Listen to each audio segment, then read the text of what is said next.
Muchas gracias, Mariño. Muchas gracias a todas las personas que nos acompañan aquí en presencia y también a través de sus pantallas. Muchísimas gracias por estar pues en esta última mesa de la jornada, esta última mesa de este día viernes en el que vamos.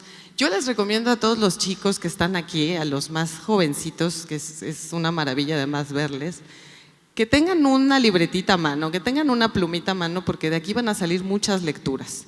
De aquí van a salir muchas ganas de cruzarse a la librería, de comprar esos libros y de continuar la conversación que hoy queremos arrancar aquí, que continúe con todos ustedes en sus casas a través de los libros de estos 4 grandes escritores sobre los cuales vamos a estar el día de hoy platicando sobre ellos, sobre sus miradas, sobre sus nuevas miradas o quizás sobre sus miradas persistentes. Así que arranquemos con esto. Es un gusto, es un placer, es muy lindo poder echarle la culpa a alguien como Raúl Padilla de que esto suceda y agradecerle también a él, a su memoria, que esto esté ocurriendo y que podamos platicar de literatura en esta ciudad tan bella. Así que sin más, voy a darle la bienvenida a cada uno de los participantes de esta mesa que se llama Nuevas Miradas para la Literatura en Español. Vamos a ver qué sale. Por aquí me voy así como veo doy, así que por este lado está Claudia Piñeiro. Claudia Piñeiro, que es una Juanita, es una de nuestras Juanitas porque es premio Sor Juana Inés de la Cruz que otorga nuestra querida FIL Guadalajara por las grietas de Jara. Ella es narradora, es guionista, es dramaturga. Recientemente ha recibido premios como el Dashiell Hamed, el Valencia Negra o el Negra y Criminal del Tenerife Noir. Su novela más reciente es El tiempo de las moscas. Un aplauso, por favor.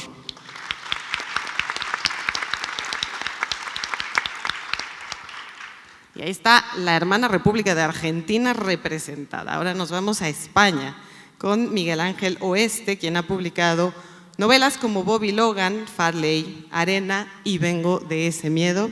Él además es director y guionista de documentales y forma parte del comité de dirección del Festival de Cine de Málaga y de la Semana de Cine de Melilla. Un aplauso, por favor.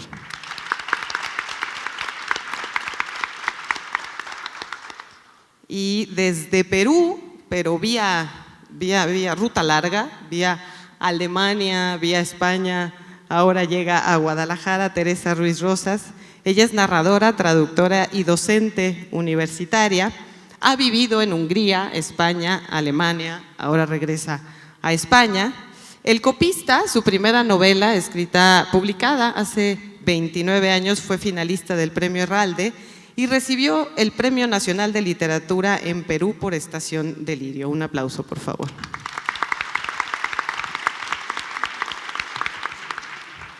Y la local, Ana García Bergua, la mexicana del panel, ella es narradora y cronista, es otra Juanita. Es también ganadora del premio Sor Juana aquí en nuestra FIL Guadalajara. Ella recibió el premio aquí. ¿En qué año fue, Ana? 2013. 2013 con La bomba de San José. Entre algunos de sus muy recomendados libros de cuento y novelas están Isla de Bobos, Edificio, Rosas Negras y recientemente una novela muy exuberante, tendremos oportunidad de platicar sobre ella, escrita a 4 manos con Alfredo Núñez, que se llama Waikiki. Un aplauso, por favor.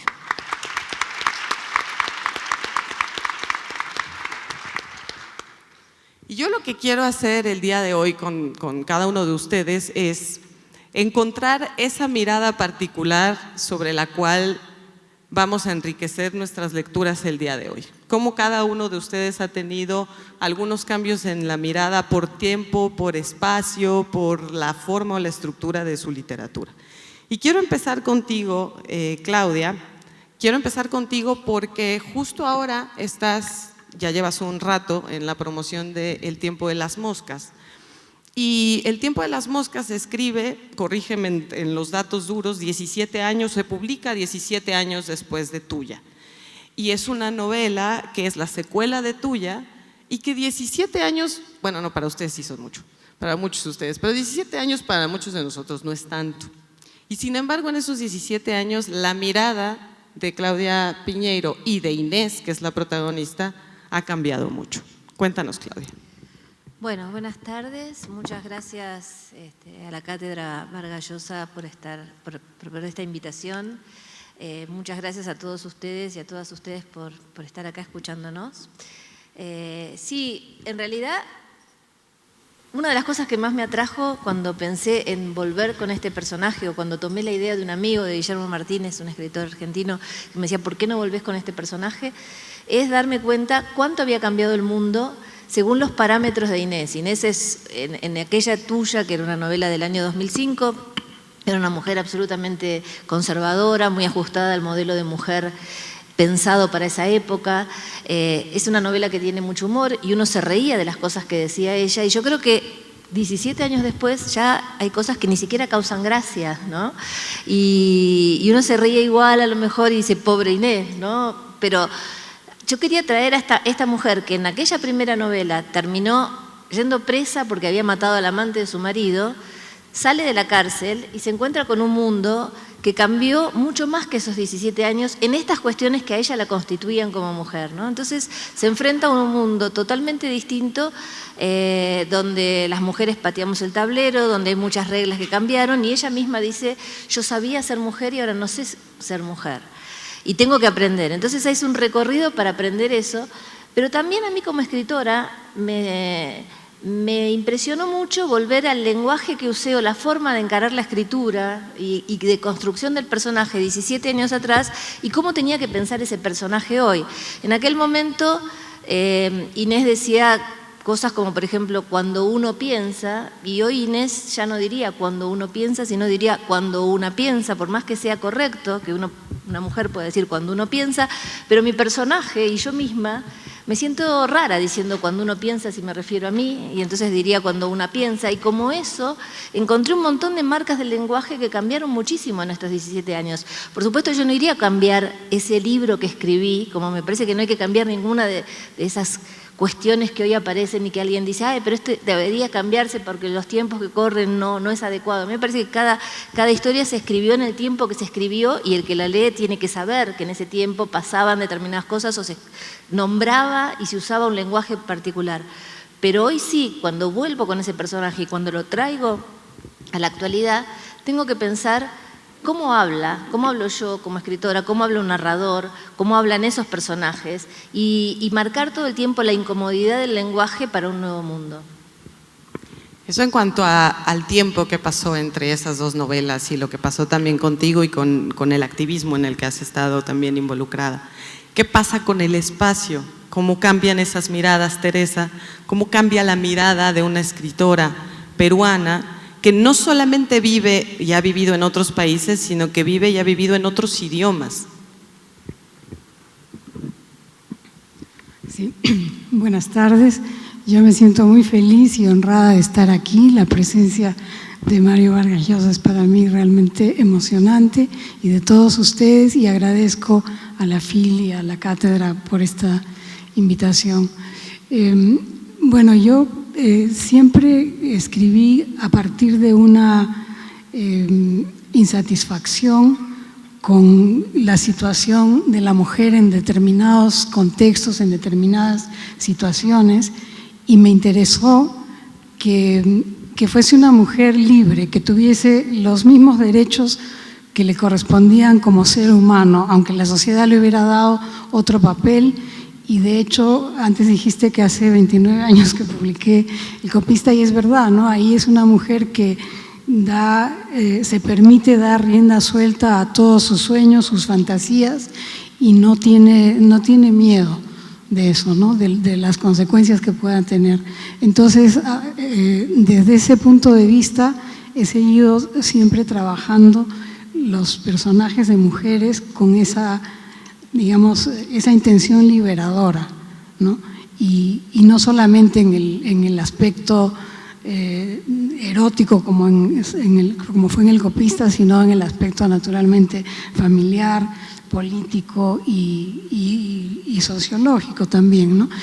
Y en la última novela el tema es la psiquiatría y la antipsiquiatría, es decir, ya la liberación de ese estigma que pone la sociedad a la enfermedad mental, que es un terreno también muy relativo y que responde muchas veces a una serie de agresiones contenidas que tienen siempre una razón de ser detrás, y eso es lo que me ha interesado averiguar y he tenido que inventar para darle una forma literaria. Entonces, en esa medida hay más bien un recorrido, ¿no?, que se va acentuando, pero que tampoco ha cambiado demasiado, porque yo soy hija de esa generación que ya supo del Mayo francés, ¿no? O sea, ya se habían liberado también una serie de conceptos, por lo menos, y de hecho muchas personas vivían en consecuencia así, aunque a mi país a veces parecía, y todavía parece, que no hubieran llegado los ecos ni de la Revolución Francesa en algunos aspectos, ¿no? Entonces… Pero en este no cambiar tanto la mirada en tu obra, ¿de qué manera sí te cambia esta aproximación a cómo escribes el estar viviendo en otros países? La distancia de la que ya se ha hablado aquí en otros paneles, ¿no? La distancia que te da eso, cuando ves un cuadro de lejos y cuando te acercas a ver el detalle, pierdes la perspectiva, es algo que es sabido. Pero también lo que dijiste de las otras lenguas, sí, porque eso incide sobre todo, supongo yo, en mi propia escritura, que mezclo un poco sintaxis sin proponérmelo, ¿no? Creo que de ahí viene el adjetivo abigarrado que me han dicho ya más de una vez de la prosa que escribo. Supongo que viene más bien de ahí, ¿no? Porque el ejercicio de la traducción es también eso, un ejercicio de meterse a fondo con las lenguas y a mí me divierte mucho, me gusta mucho. Hablando de diversión, Ana, estábamos platicando ahorita de lo incorrecto que es Waikiki, ¿no? Esa novela, pues se portaron muy mal tú y Alfredo, sí, pero siempre te ha gustado portarte mal y siempre tu mirada, que creo que es algo que además enriquece mucho a nuestra literatura, tu mirada está atravesada por el humor en muchas ocasiones, en tus novelas, en tus cuentos, y también por rasgos fantásticos, en donde te sueltas el pelo y dices, de aquí me voy a agarrar, aunque trates temas complicados.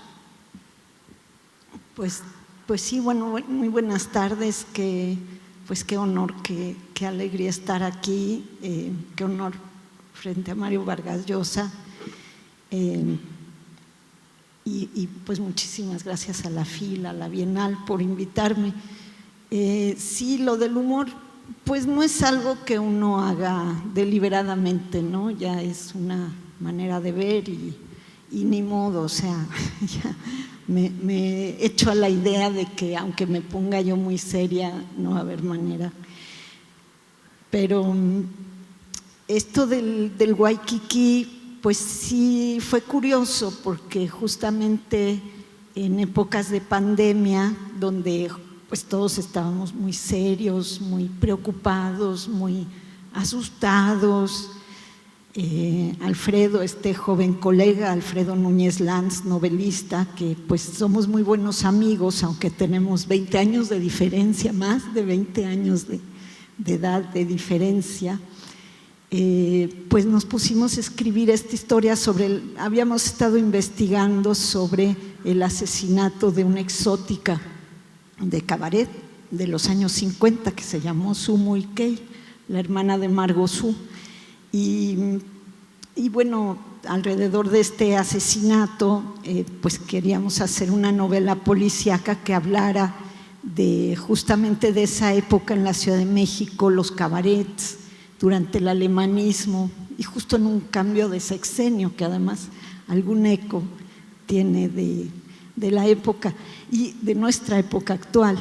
Y es curioso porque aunque es una novela totalmente escapista, o sea, realmente fue una manera de sobrevivir y de irse a otra parte en tiempos difíciles, ¿no? pues sí hay cosas como de lenguaje. Yo en mis novelas siempre he pensado mucho en las mentalidades, en las historias, las mentalidades de cada época, especialmente en el caso de las mujeres.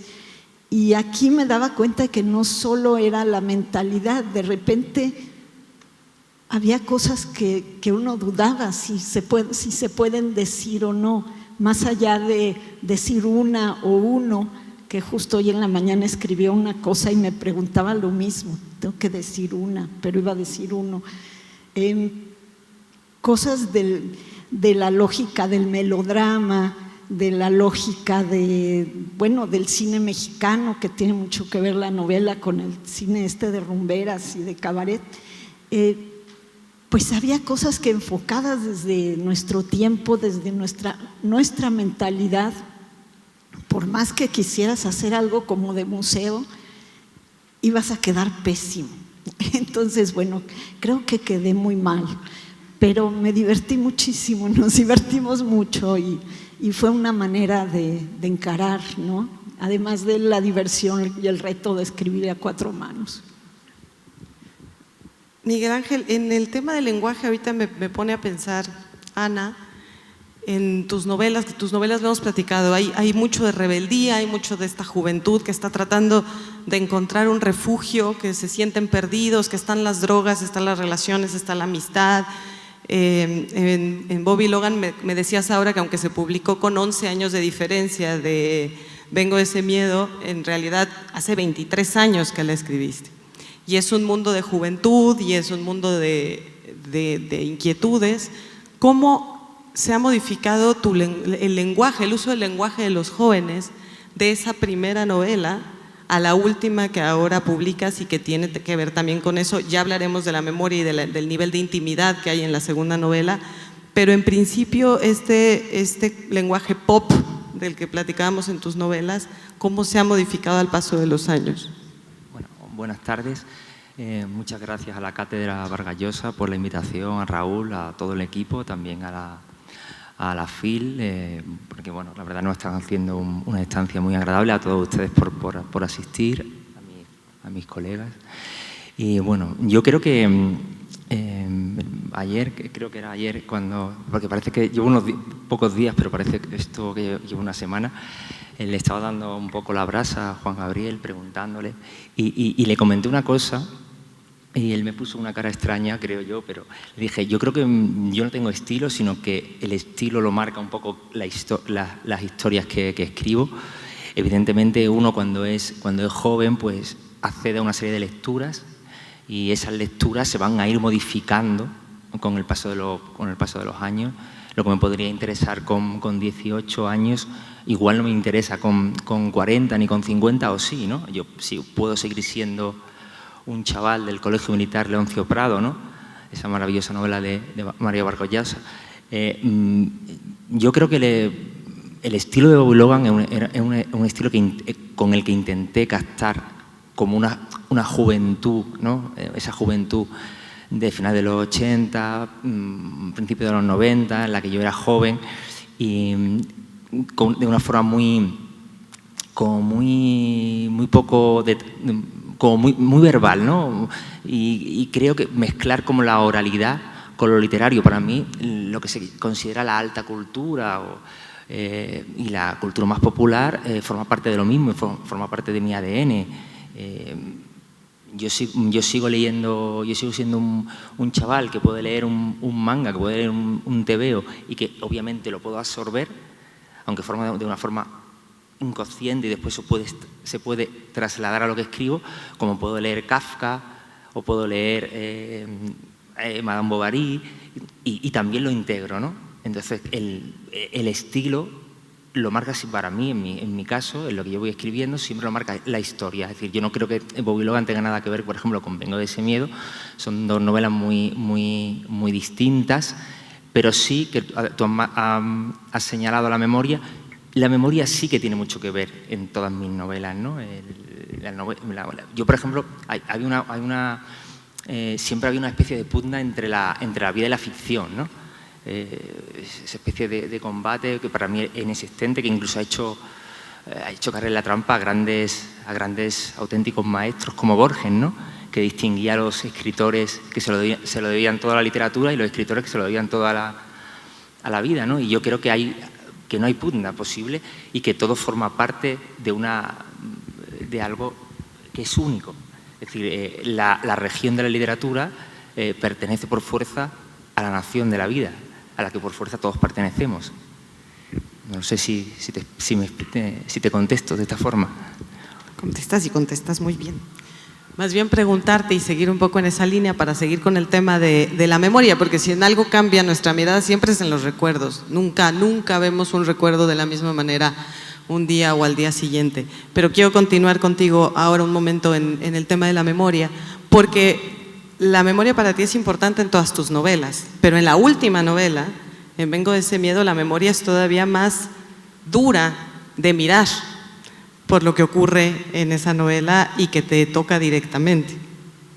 Sí, bueno, claro, vamos, en la mesa de antes se hablaba un poco de una imagen muy infantil, pero que a mí me gusta el tema de la plastilina. Yo creo que la memoria, en cierto modo, también es plastilina, es moldeable en las manos de un niño cuando va haciendo una figura, da igual, por ejemplo, ponemos un ejemplo de un muñequito de nieve con esa plastilina blanca, con la naranja, y le sale muy bien ese muñequito, y días después o meses después vuelve a intentar hacer ese muñeco, nunca le va a salir igual. Y a medida que nosotros vamos creciendo, somos más que ninguna otra cosa memoria. Memoria con muchísimas lagunas, con zonas resbaladizas, y la única forma de construir esa memoria, obviamente, es la imaginación, es la creatividad, y por tanto, para mí la memoria es también una forma de ficción. La memoria, nuevas miradas para la literatura en español. Algo que está ocurriendo en nuestros países es que estamos recuperando a muchos escritores, sobre todo a muchas escritoras que estuvieron olvidadas durante mucho tiempo. Aquí en México seguramente muchos de ustedes conocen Vindictas, esta serie que está publicando la UNAM, en donde se está recuperando a muchas escritoras que ni siquiera de nombre muchos conocían y muchos identificaban. Y en ese sentido, antes de llegar a platicar las locales sobre Vindictas, es decir, Ana y yo, me gustaría mucho también hablar sobre tu trabajo como traductora, Teresa, porque como traductora, tú platicábamos y me decías que te gustaba, justo en este ejercicio de memoria, también recuperar a muchos escritores olvidados y a partir de tu habilidad como traductora, justo traerlos a nuestra lengua y que entonces pueda haber nuevas miradas para conocer esas lecturas. Sí, de hecho el propio Sebald, ¿no? B.G. Sebald es un autor que yo había propuesto primero que se publicara cuando todavía vivía Hans Magnus Enzensberger, y él me dijo, visité porque, bueno, en fin, él había estado antes en Arequipa, yo lo había presentado, en fin, y me dijo, este sería un autor para usted. Entonces se lo ofrecía a Herralde, le ofrecía a Tusquets, se ofrecía a varios y no se atrevían. Cuando por fin Bertelsmann compró el sello Debate, entonces Constantino Bertolo decidió publicarlo, ¿no? Y ya el propio Sebald pidió que fuese yo quien lo tradujese. Pero claro, él ya ahora es un autor un poco de culto y que ha influido mucho en una serie, tal vez en toda una generación o más de escritores también en lengua castellana, ¿no? De hecho, a mí también me ha dejado grandes estragos para bien, que es el aspecto de investigar y de combinar bastante la ficción con la no ficción y todo esto, ¿no? Pero también he conseguido publicar algunos autores efectivamente olvidados, proponer y tener eco en editores, uno de ellos en Málaga justamente, una novela histórica sobre Borromini, de un autor suizo que además lamentablemente cuando pude hacer eso y quise localizarlo para los temas de derechos y tal, había fallecido 2 semanas atrás y era relativamente joven, ¿no? Me dio mucha pena, pero bueno, pude tratar con la viuda, en fin. Y luego la poesía de Rose Auslender, que también ahora hay una edición mexicana, pero en su momento cuando salió no había nada en español, excepto poemas sueltos que se publicaron en Argentina, ¿no? Entonces, es eso, hay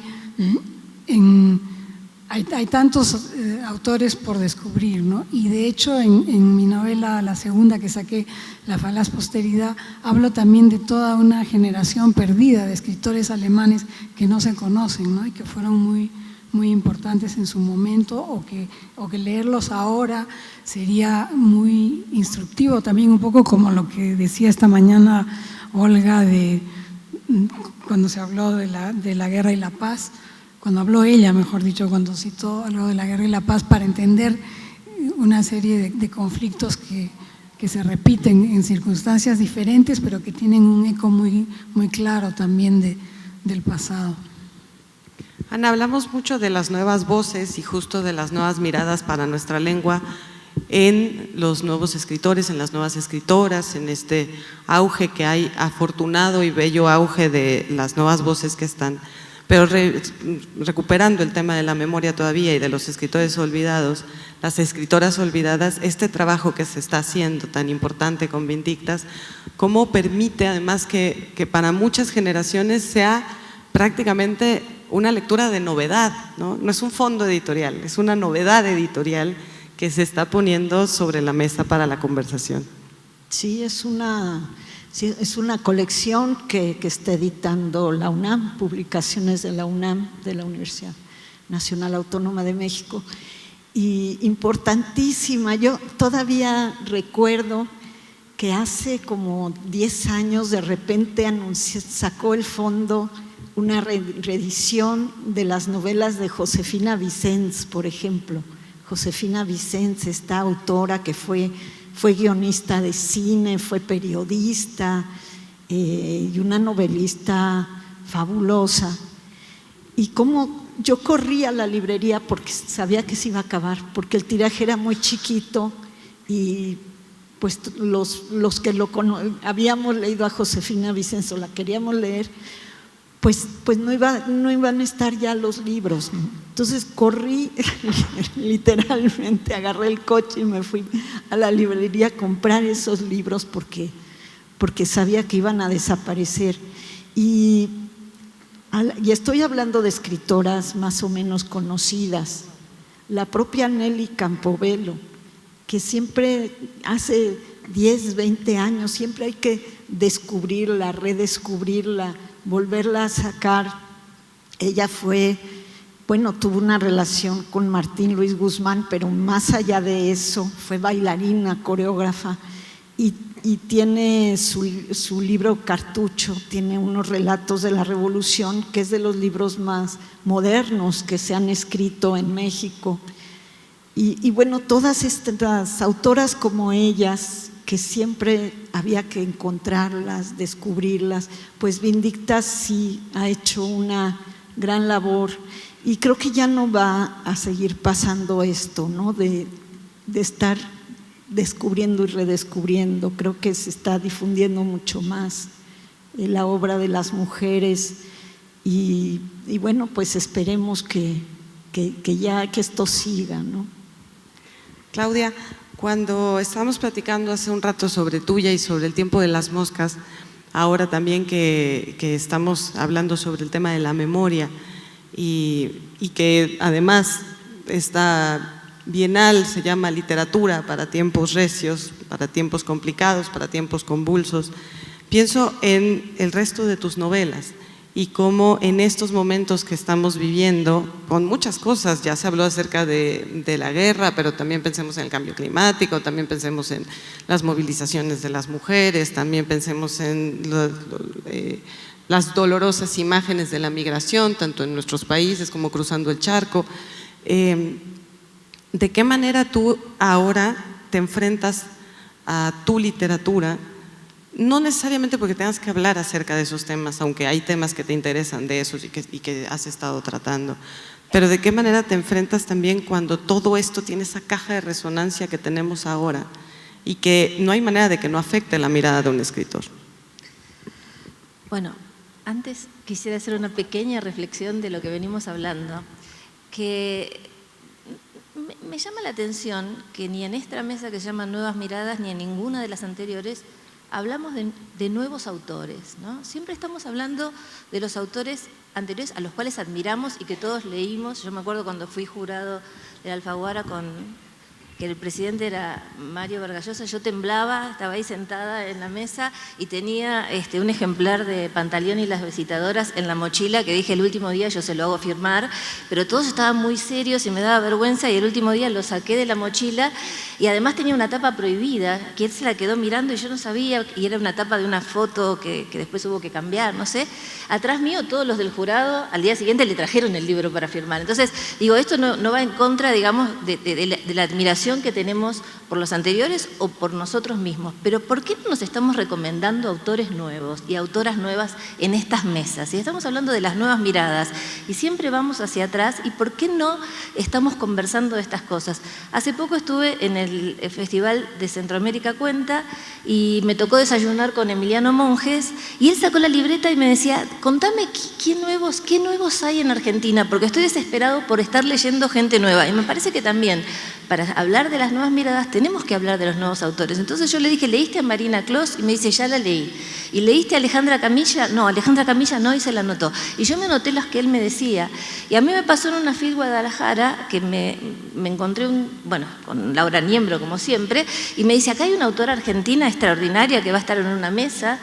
Y me la presenta, y era Camila Sosa Villada, y yo no sabía de ella en Argentina, porque en Argentina muchos no la conocíamos, porque además era de una provincia, de Córdoba, y Laura la había descubierto porque confiaba mucho en una editorial independiente argentina que la publicaba, y dijo, si ellos la publican debe ser buena, y yo, por solidaridad con la autora argentina que había venido, dije, le voy a acompañar en la presentación. La presentación, la gente no entraba en esa presentación. Y yo me preguntaba, ¿cómo a mí nadie me nombró a esta autora? ¿Cómo nadie me habló de ella? Y hoy todas hablan de todo, bueno, ahora también es Sor Juana, Camila. Pero en ese momento Laura tuvo como la visión de decir, quiero traer esta voz, y cuando hacen las nuevas voces latinoamericanas también. Entonces me gustaba poner una palabra sobre esto, ¿no?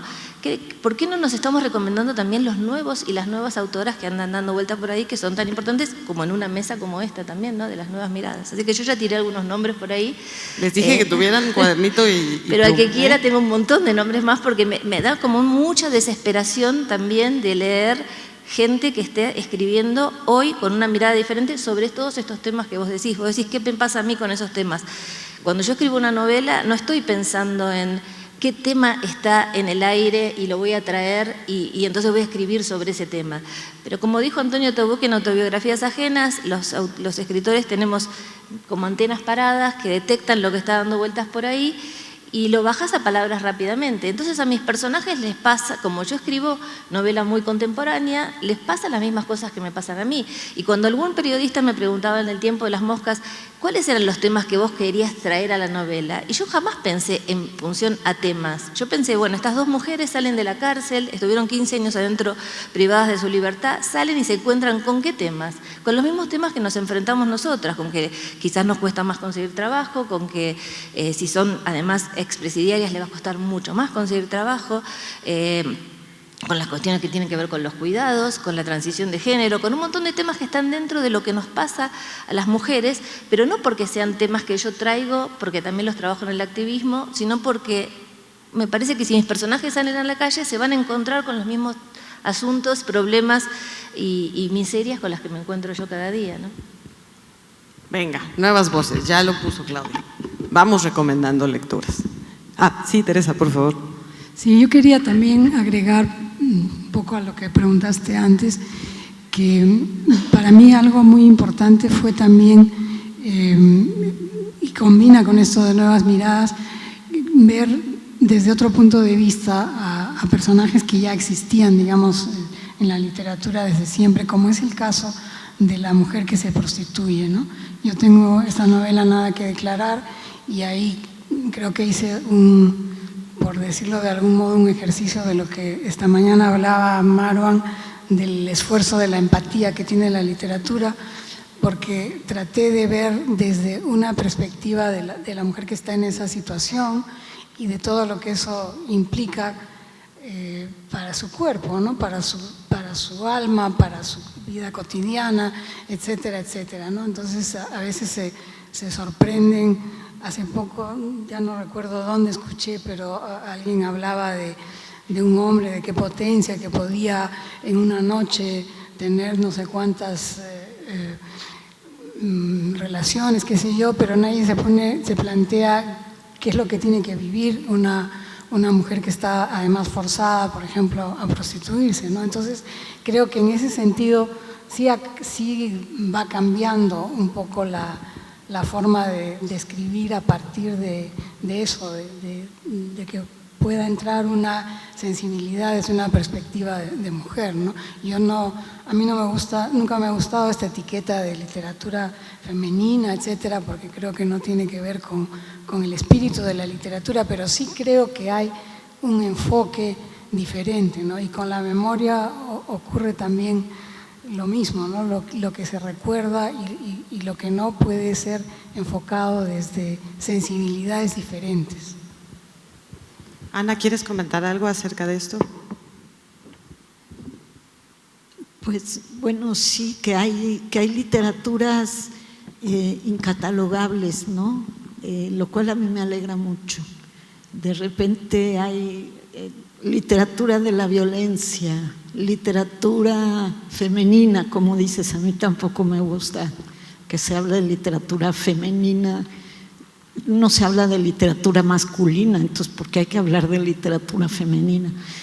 Y bueno, yo he encontrado algunos autores jóvenes que por ahora son incatalogables y eso me gusta. Pienso en una autora que se llama Daniela Tarazona, que ahora vive en Madrid, que escribe sobre la locura, que su literatura es absolutamente subjetiva y compleja.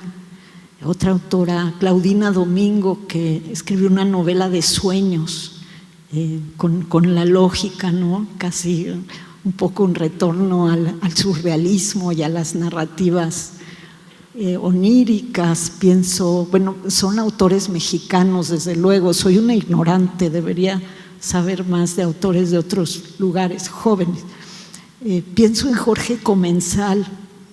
Hace rato un señor preguntaba que por qué los autores no hablan de ciencia. Y bueno, Jorge Comensal, que también es muy joven, es divulgador científico y en sus novelas aparece esto, y es un narrador espléndido, y son autores que, bueno, no sé en qué cajón van a ir a parar sus novelas. Me alegra que ahora no están en ninguno. Creo que eso es muy esperanzador, ¿no? No creo que esto de la novedad o de la, como decían en otras mesas, pues siempre bordamos sobre los grandes temas, pero a fin de cuentas siempre hay una mirada que es insustituible y que es nueva, y eso, pues eso es todo, ¿no? Eso es todo, ayudarnos a ver desde otro lado las cosas, y eso siempre es, para mí, a mí me da mucha esperanza. Entonces, bueno, pues no sé, de repente se me ocurrieron estos autores inclasificables. Miguel Ángel, si seguimos con las recomendaciones, además de que te veía por ahí que estabas haciendo la tarea. No, sí, yo leo a mis contemporáneos y a mis contemporáneas, pero sí también así como gente quizá más joven que yo, que he leído y me han interesado mucho, autoras como Violeta Gil, Laura Carnero, Laura Ferrero, Bárbara Blasco, Elisa Ferrer. Yo creo que todas hablan también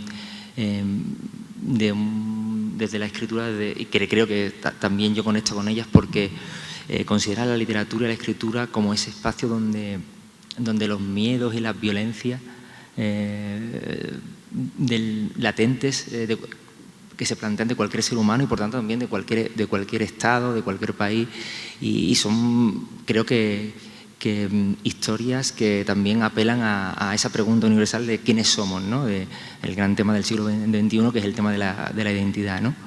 Creo yo. Aparte, después también, claro, obviamente está Brenda Navarro, está Sara Mesa, está Irene Solá, que son también, pues bueno, quizás son voces que en los últimos años han han brotado y son para mí autoras fundamentales que de una forma consciente voy absorbiendo, ¿no?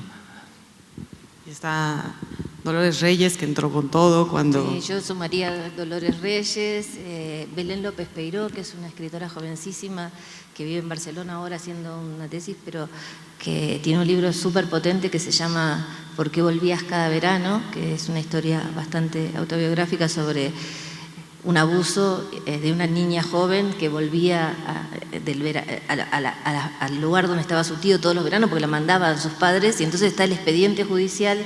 En algún punto su novela tiene una resonancia con la de Cristina, esta cosa del expediente judicial y la frialdad y la pregunta de ¿por qué volvías cada verano? Como si ella hubiera podido determinarlo.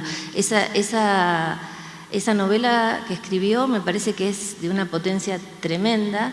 Y como dijo Ana, no sabemos cómo van a terminar estos autores, pero sí me parece que tenemos que poner, o estas autoras, que tenemos que poner un foco y ver qué es lo que están produciendo, porque por ahí también se van abriendo caminos diferentes. Incluso, digamos, nosotros también estamos mirando distinto al mundo, como empezamos diciendo, pero hay algo de la distancia generacional que hace que hay miradas que a mí me ayudan a aprender. O sea, yo aprendo leyendo para atrás, pero también aprendo leyendo para adelante. Y me parece que muchos de estos autores, como decís vos, esta cosa de no ser tan catalogados, también es una libertad que a lo mejor nosotros no nos permitíamos. No está solamente en el tema, sino también en la estructura, en el lenguaje que usan. Y me parece que es interesante poner una mirada sobre ellos. Eso que dices, y aprovechando más allá de las recomendaciones puntuales que estamos haciendo y que se seguirán, también por ahí busquen a Laura Baeza, busquen a Ave Barrera. Pero más allá de eso me gusta lo que dices ahora, lo que vas aprendiendo, y me gustaría que retomáramos eso, Ana, a partir de ti, también con Teresa, con Miguel Ángel. Más allá de esas voces puntuales, nombre, apellido, novela, ¿qué están aprendiendo ustedes de estas nuevas voces? Bueno, yo aprendí mucho porque escribí con un joven autor y eso pues para mí también cambió mucho mi manera de ver la novela. Alfredo Núñez también es novelista histórico, y creo que no escribí lo que yo escribiría, sino lo que yo escribía junto con él, ¿no? De alguna manera fue un cambio de mentalidad también que te abre a otras posibilidades. Creo que hay cierta frescura, ¿no? Teresa, en tu caso, estas nuevas lecturas, estas voces. Sí, yo he leído más, de los jóvenes he leído más poesía, y eso sí que me ha gustado mucho y aprendo todo el tiempo, por supuesto. Un poeta que releo bastante de los jóvenes peruanos es Paul Forsyth Tese, por ejemplo. Me ha enriquecido mucho su forma casi barroca de escribir, y al mismo tiempo temas muy, digamos, muy presentes en las inquietudes de los jóvenes, ¿no? Sí, también me gustaría poner una palabra sobre los varones jóvenes que escriben, ¿no? Bueno, él dice que no es joven, nosotros lo miramos y decimos sí, es joven, pero además es una mirada joven, una mirada diferente. O Hernán Roncino, que es un argentino, que me parece que hay muchos varones también escribiendo, porque nosotros hablamos de las cosas que escribimos las mujeres en este nuevo mundo, pero hay muchos hombres escribiendo en este nuevo mundo con distintas reglas, y se nota en su literatura. Me parece que Hernán Roncino, o Miguel Ángel en Vengo de este miedo sobre todo, escriben en un mundo diferente también. Son voces masculinas escribiendo en un mundo diferente, y me parece muy interesante eso también. Yo creo que estas nuevas voces creo que también luchan un poco, entiéndeme, entre comillas, contra las certezas, ¿no?, de un mundo bastante hostil, bastante feo, ¿no? Creo que vivimos en un mundo cierto, y creo que la literatura tiene eso, ¿no? Y esas voces creo que son voces desprejuiciadas, ¿no? Que difuminan, ¿no? Cualquier tipo de fronteras, ¿no? Y si las fronteras son como las cicatrices de la historia, estas nuevas voces las han borrado, ¿no? Y creo que eso es un valor en sí mismo, y eso es de lo que yo voy cada una tiene su estilo y cada una tiene su voz. Yo no creo que se pueda hablar muchas veces de generación, porque muchas veces eso más un poco lo hacen los teóricos, los académicos. Yo creo que cada persona, cada escritora, cada escritor tiene su propia voz, su propia mirada, y según haya sido su vida, ¿no? y sus lecturas, pues después se reflejará en lo que escribe, ¿no? Pero ¿cuál dirían que es esta nueva mirada de sus escritores en general frente a lo que está ocurriendo, ya sea desde la intimidad, desde los temas cotidianos, desde la familia o desde los grandes temas, si cabe decirlo de esa manera? O sea, ¿cuál es la sorpresa o el asombro del lector en este momento frente a esas nuevas miradas? ¿O qué es lo que han encontrado en esas nuevas voces?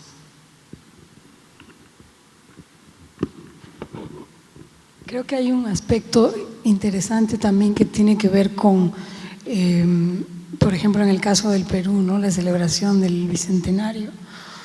Ha habido una mirada muy potente y extensa a la historia, ¿no? Se ha revisitado la historia, se han reescrito una serie de ficción o escrito ficciones de temas ya conocidos, pero con una investigación mucho más exhaustiva, porque se tiene además más libros de historia que permiten esa investigación, etcétera. Entonces han salido también de ahí obras monumentales, nuevas, ¿no? Ya da igual la edad de los autores, ¿no? Uno es Omar Aramayo con los Tupac Amaru, un tremendo libro realmente muy interesante para entender una serie de procesos históricos. Otro es El espía del Inca, de Rafael Dumet. Son nuevas miradas a la historia, ¿no? Claudia, te vi con el micrófono. Sí, también me parece que hay una falta de solemnidad con algunos temas y eso nos hace entrar de una manera diferente en esos temas, ¿no? Pensaba en una chica francesa que está viviendo ahora en Buenos Aires, se llama Mónica Suet, que escribe en castellano, y es un castellano aprendido, entonces siempre cuando escribís en otra lengua que no es la tuya, hay un uso del lenguaje muy distinto, es casi como si fuera una voz un poco infantil, pero hermosa, para contar una historia que digo, ¿por qué la falta de solemnidad? Ella es una chica que fue criada en Francia, hija de exiliados argentinos en la época de la dictadura. Y ella en Francia, sus padres no le hablaban que eran exiliados de la dictadura. Ella no se enteró porque se habían ido los padres de la Argentina y además no vivía en París un exilio acomodado, vivía donde vivían los emigrantes de muy baja clase social. Estudió un día abogacía y empezó a interesarse por los juicios de lesa humanidad y un día se le ocurrió viajar a la Argentina y ahí se empezó a enterar que sus padres nunca le habían querido hablar de ese tema para no generarle una situación dolorosa, incómoda o estar condenada a un pasado de tu país, etcétera. Pero ella por otros caminos llegó y se dedicó a ir como testigo a estos juicios. Y todo esto que les cuento, que puede ser tremendo porque es el exilio, escaparte de que te pueden matar, que tus padres nunca te lo hayan dicho y que te enteres de cuando sos grande, que vayas a presenciar juicios de lesa humanidad que siguen habiendo ahora en la Argentina, lo cuento de una manera tan poco solemne, ¿no? Como que mi generación que pertenecía a ese momento quizás lo cuenta de una manera con una solemnidad y con una necesidad de hacer una declaración política sobre eso. Y ella lo está haciendo con una naturalidad que me parece que le permite llegar a muchas generaciones que a lo mejor el otro discurso ya le resulta demasiado acartonado, ¿no? Miguel Ángel, te vi. Sí, vamos, yo estoy muy de acuerdo con lo que dice Claudia, esa falta de solemnidad, de desprejuicio con el que se enfrentan a las realidades que quieren retratar, ¿no? Yo creo que lo más... Y también un poco quitar un poco esa cosa de la importancia de la alta cultura, de que todo tiene que ser muy elevado, ¿no? Yo a veces creo que también hay literatura o para mí hay muchas veces literatura, tú vas a una mañana a un mercado y hablando con el pescadero, escuchando lo que dicen las personas que transitan por allí, hay a veces más literatura que en la propia biblioteca de un erudito, ¿no? No sé si me explico. Y entonces creo que sí, que esas voces captan eso, ¿no? y creo que también desde un punto de vista muy social, muy político, muy de la identidad, muy honesto, creo también, que eso también creo que es importante. El tema audiovisual, el tema de las nuevas tecnologías está permeando también a estas nuevas voces. ¿Lo ven ustedes también en sus nuevos proyectos? Bueno, yo creo, hombre, vivimos en un mundo totalmente audiovisual, eso es incuestionable. Y bueno, pues creo que de una forma u otra seguro que también afecta. Yo, por ejemplo, hace unos años estuve con Juan Marsé, un escritor español que cuando viví en Barcelona y entonces, bueno, estuve con él un par de horas y claro, le hice 2 preguntas realmente para olvidar, ¿no? Pero una de ellas le dije, Juan, ¿qué te ha influido más, el cine o la literatura? Y él me dijo que el cine, y de hecho las horas que estuvimos ahí conversando, que él se pidió un whisky y yo de una forma patética me pedí un botín de agua, imagínate, hablamos de cine, de John Ford, de Fritz Lang, de Robert Siodmak y de los clásicos norteamericanos que a él realmente le apasionaban y él tenía muy claro que la narrativa, que era ritmo y que yo comparto mucho con él había palpado mucho del cine. Entonces creo que es incuestionable que las nuevas generaciones también de una forma u otra estén influidas por lo audiovisual en general. Ana, ibas a comentar. Sí, en eso estaba pensando en lo audiovisual y en las redes, ¿no? En los lenguajes fragmentarios, cuánta gente ya no pone. Margot Glantz, que es una joven de 90 y tantos años, escribe en Twitter, ¿no? Hace tuitazos y su obra es fragmentaria, así. Creo que también no solo en la narrativa, lo audiovisual, las series, que además son lenguajes, el de la narrativa escrita, el de la narrativa audiovisual, que se han ido como uniendo, a veces intercambiando, ¿no? Pero también estas nuevas, pues no le llamaría técnicas, mentalidades, porque creo que nos está cambiando el cerebro todo esto de la computadora y la inteligencia artificial, que es lo que se dice ahora, también está cambiando la manera de contar las cosas, ¿no? Nos estamos volviendo más rápidos, más sintéticos, como si hubiera más presión. Yo siento un poco eso. Y algo que me gusta de estos jóvenes que he escrito es que se toman su tiempo y experimentan con el lenguaje como si nadie hubiera experimentado con el lenguaje antes.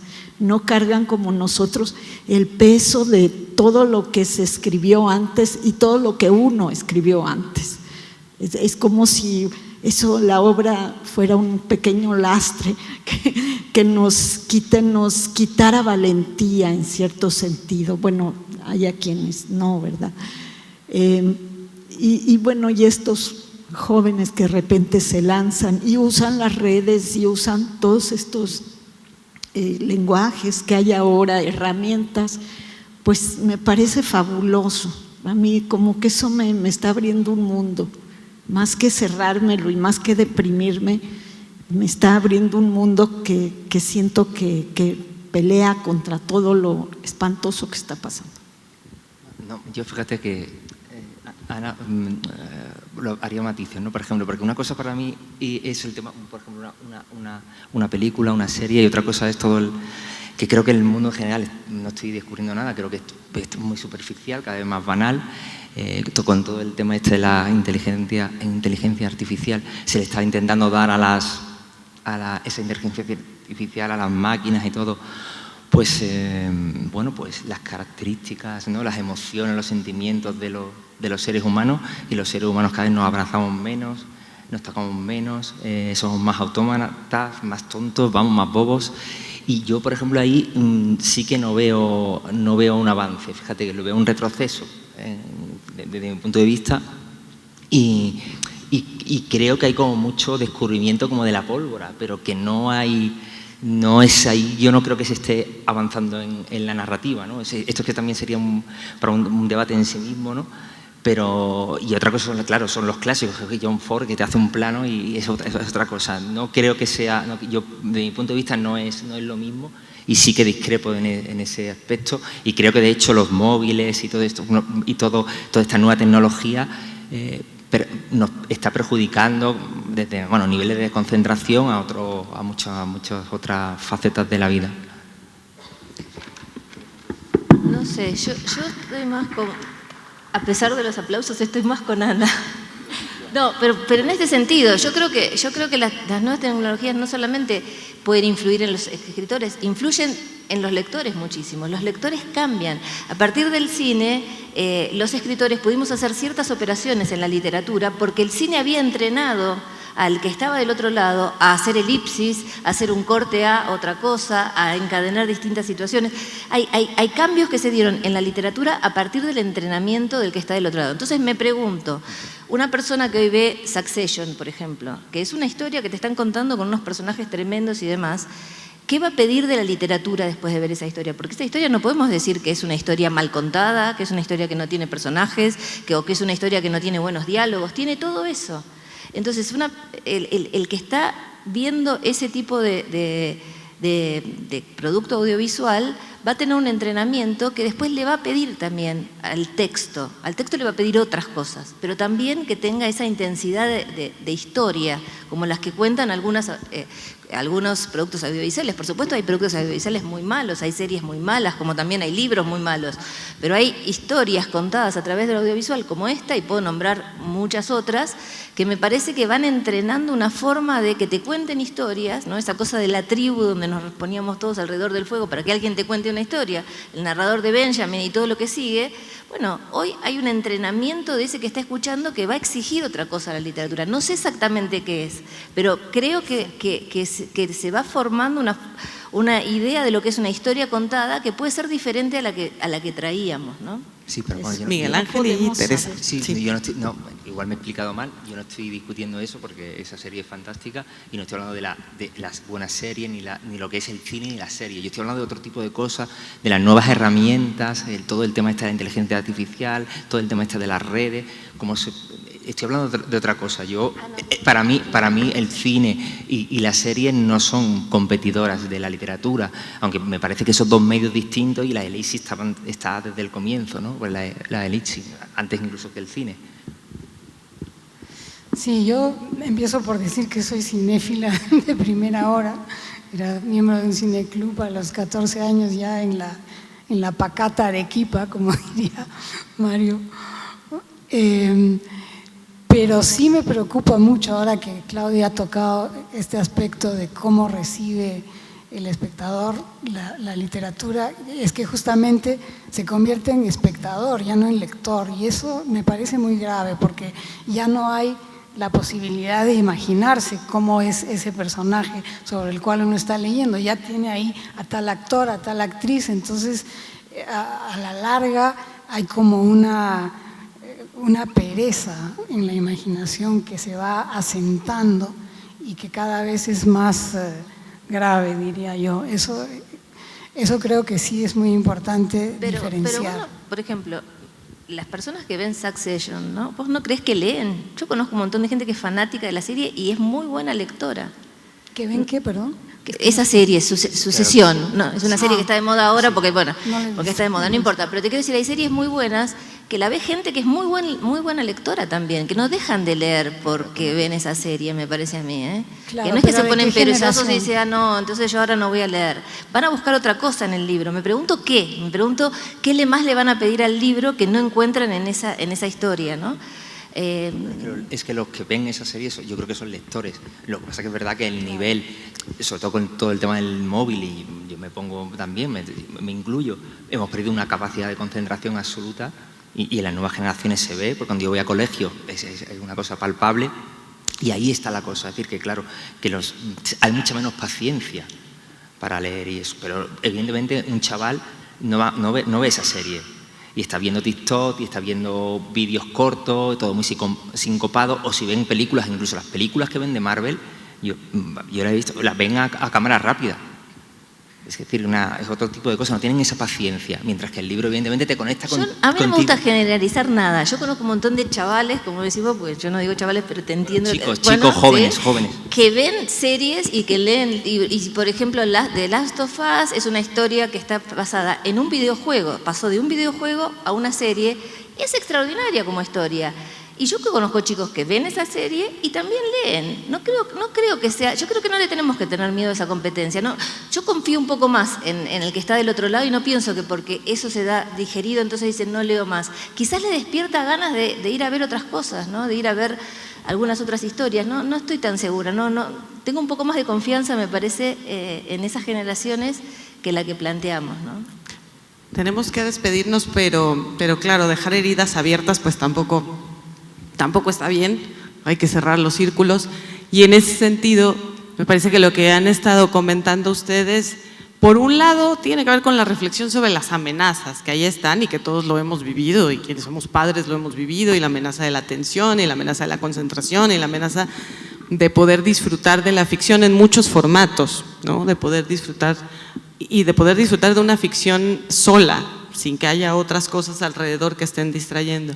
Pero al mismo tiempo, y me gusta lo que decía Ana, también pensar en las en esto como herramientas, que en muchas ocasiones pueden ser lo que lo han sido, que hay historias que se están construyendo ahora, en donde que la comunicación de los personajes a través de WhatsApp es importante, en donde es diferente a si hace unos años hubiera sido una comunicación por correo electrónico, como herramientas, pero no hay ni lo correcto ni lo incorrecto, ¿no? Finalmente hay que estar reflexionando en torno a ambas cosas, y por eso también lo especial de que para todos ustedes, lectores jóvenes, estemos platicando sobre las nuevas miradas que ustedes también van a ir explorando, y muchas de las cuales pues quizá nosotros no alcancemos tampoco a comprender en plenitud.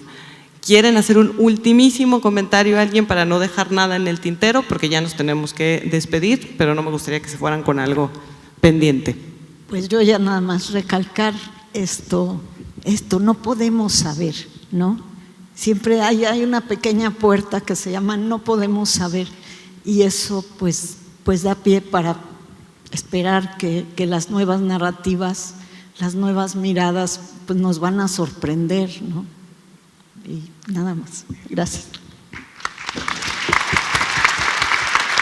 Gracias Ana, gracias Teresa, gracias Miguel Ángel, gracias Claudia, gracias a todos ustedes. Y como sea, pónganse a leer porque les hace bien y se van a entretener y van a divertirse, y en fin, pónganse a leer. Muchísimas gracias a todos ustedes, gracias también a quienes nos sintonizaron vía Canal 44. Ya terminó esta jornada, muy buenas noches.